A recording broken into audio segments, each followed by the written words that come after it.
when I was in grad school, I would take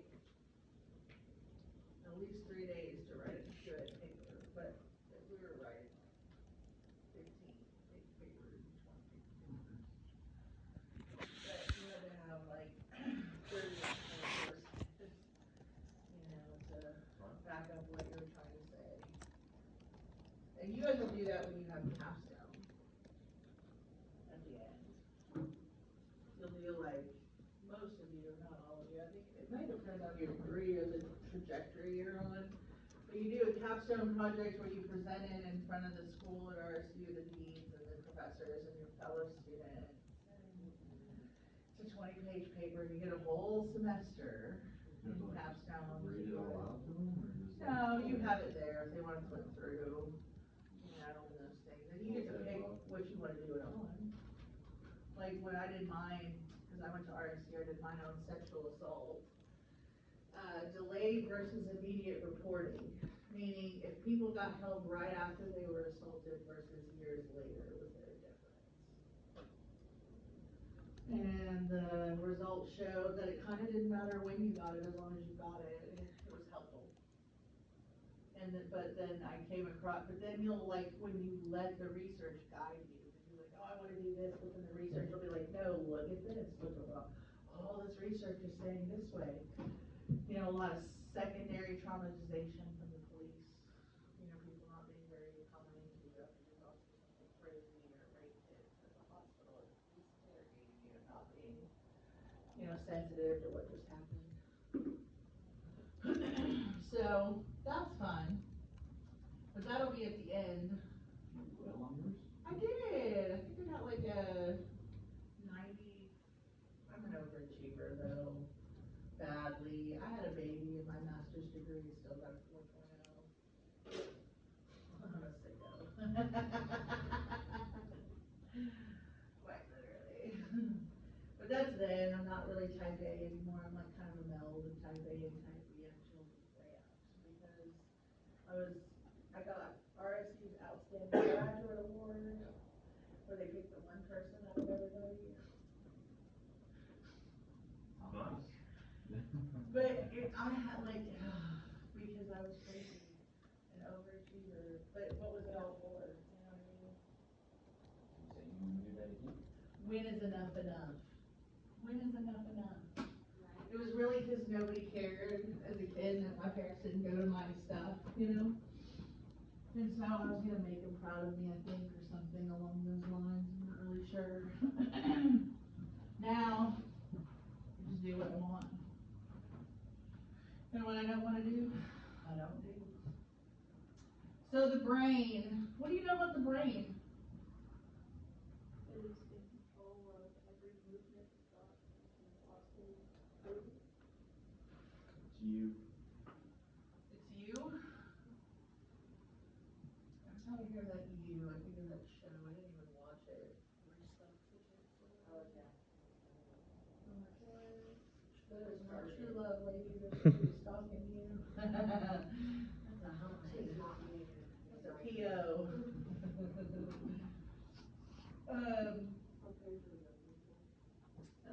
Yes, it starts in 34. But that's not where I'm starting. I'm starting on the next page. Because we're going to talk about Phineas. He was in an accident in 1848. An accident so crazy, so bizarre that they still talk about it today.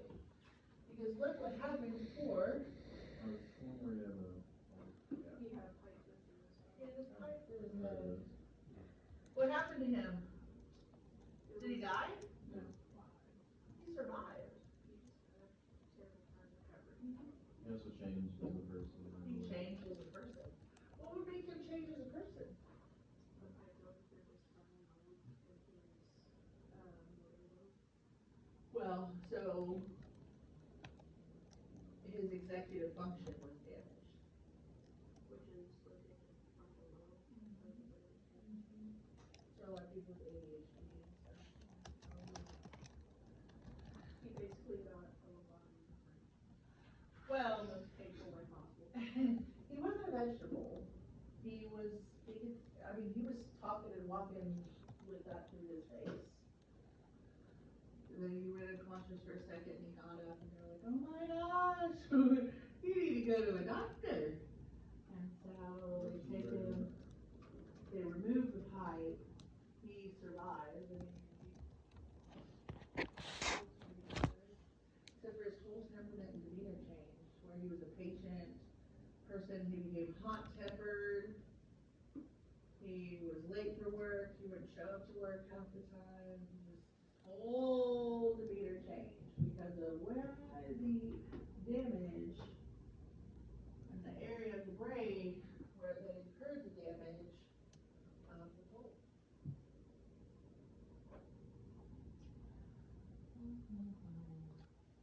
So, activity within the brain. Within the brain. What's a neuron? The cells that facilitate communication within the nervous system. So what do? Well, they're sending messages all over your body. They're like, hey, go over here, tell them to do this and tell them to do that. And they're communicating with each other as they're going through.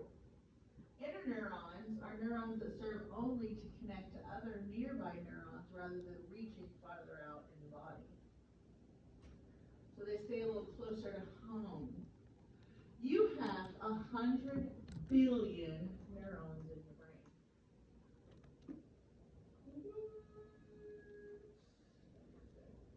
Well, they do an intricate web through your brain for the information to travel, right? So it'd be like if you had a picture of the U.S. and they have like, oh, I've traveled all these places. It'd be like the neurons. Yeah, they're there. Sensory neurons carry information to your brain from your senses: sight, hearing, smell, taste, touch. Motor neurons carry messages from your brain to your muscles. So if you touch a hot stove, what do you typically do?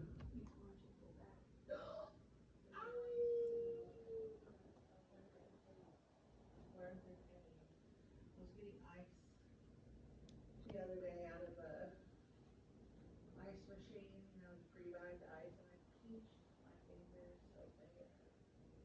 My little finger almost went to fly. But I didn't. But it hurt pretty bad. And I was like, oh, just pinching it between two blocks of ice will do it to you. It doesn't have to be hot to hurt. But what message does it send to the brain when I touch something hot? It sends electrical current to the brain telling it that you need to pull away from the burn. Sensory. Yeah, ow. That is hot, hot, hot. Move away, move away. It tells the brain to work the muscles in your arms. So if you were digging around in your backpack, let's say hypothetically, and you were searching for your cell phone, what would you be looking for? You're not looking there, you're just gonna dig around. Where's it at? Yeah, where's the shape? Oh, where's the screen? This smooth screen, alright, that might be it. The camera. You know what it looks, feels like in your hand, so you have a mental image right here, and then you're looking for that mental image in the dark of your backpack. So, parts of the neuron. The center of each neuron is a cell body or a soma, the large central region of the neuron that performs the basic activities like the production of energy and keep the neuron functional.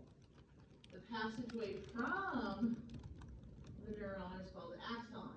It's the part of the neuron that carries information towards other neurons. And at the end of the axon splits into axon terminals, small branches at the end of the axon that form connections with the next neuron. And then there's smaller passageways that are called dendrites. Those are the branches at the end of neurons that receive signals from other neurons. So, message goes in, here's the cell body, it wants to go here, it's going here, and then what's this one? This is another new cell body, so it's just whoop, whoop, whoop, whoop, whoop. This isn't a perfect world. This happens all the time. But But what happens if there's damage?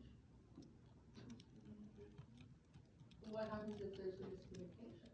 Quick reactions, possibly. You might wanna go leave your hand out of the stove. Huh? Leave your hand on the stove, you don't know if you're getting burned to death. It could be. But let's just take a step back. It has nothing to do with getting burned. It has nothing to do with something we're physically trying to do. It's just two neurons in the brain communicating with each other. But the message can't get through because let's say there's a tear. What happens to the message? Anybody? It doesn't get sent all the way through. It recycles. And then it can't get through again. What does it do? Tries to. Recycles and recycles and recycles and recycles. Did you know proteins do that too? If you don't have a full and complete protein, it doesn't have to very well to eat protein unless you eat it. So the myelin sheath is the sheath that's covering these to complete the message, keep the message complete and whole. Okay? So when there's damage to the sheath, right, that's protected, the message can't get all the way through. It is damage to the myelin sheath in a simple part of the brain that causes schizophrenia. Because that's where the vision, fear, so the message can't get through, so they lose it. Because of where in the brain the damage is. It just recycles. But never fully gets through. Now, when we're talking about like here, connecting the dendrites, these are the dendrites, right?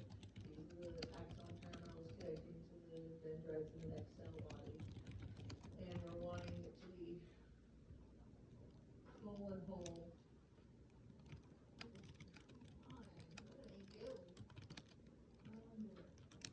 There we go. Phew. Oh, multiple sclerosis, MS, that's also from deterioration of the myelin sheath. Unfortunately. But here's the deal, y'all. You know how incredible our bodies are? Incredible. How incredible is your brain? It's a very powerful organ. Seriously. We only use 50% of our synapses. The synapses are right here where we're connecting. What are they trying to do? To send the messages through.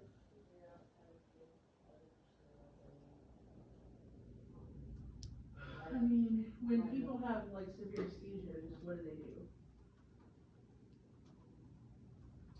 If somebody's like very epileptic, they're having crazy seizures, they'll cut your brain in half, they'll disconnect the right side of the brain from the left side of the brain. And there's specific things that each side of your brain does, right? But then the brain can overcome even that. Not for them to continue to have seizures, but it's for them to be able to still function and do things that maybe you weren't supposed to do because you cut the brain in half. That's where I think like those extra personal opinions, where those extra synapses come in, like for injury or whatever, because you're born with so many brain cells and they say you don't get any more, and they're like, oh, whatever. But a good night of drinking kills 2 million brain cells. And you know what causes a hangover? Those brain cells floating around dead in your head.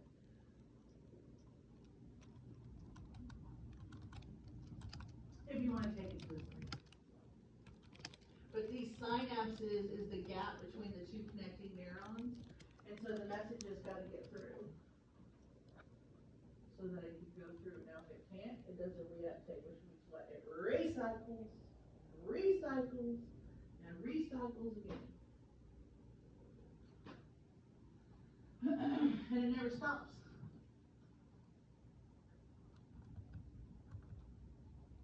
So the substances that actually travel across the synapses are neurotransmitters.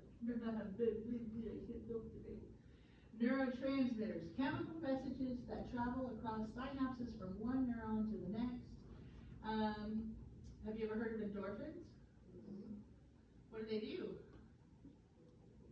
Reduce pain and increase pleasure.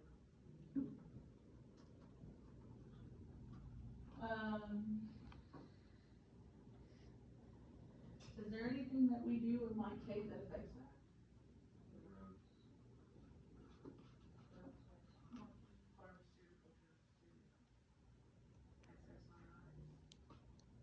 You know, they use SSRIs to chemically castrate pedophiles and such because it kills their sex drive. The same thing they give everybody every day. Huh? I was going to ask what that means when you first said it. I think I'll explain what that means. Interesting, isn't it? I got a kids medicine. I worked at a doctor's office for 7 years. I don't trust the medical system personally, but I do believe that sometimes medicine has a time and a place. In an amount. You know? Anybody know what the one substance is that can kill you from withdrawal?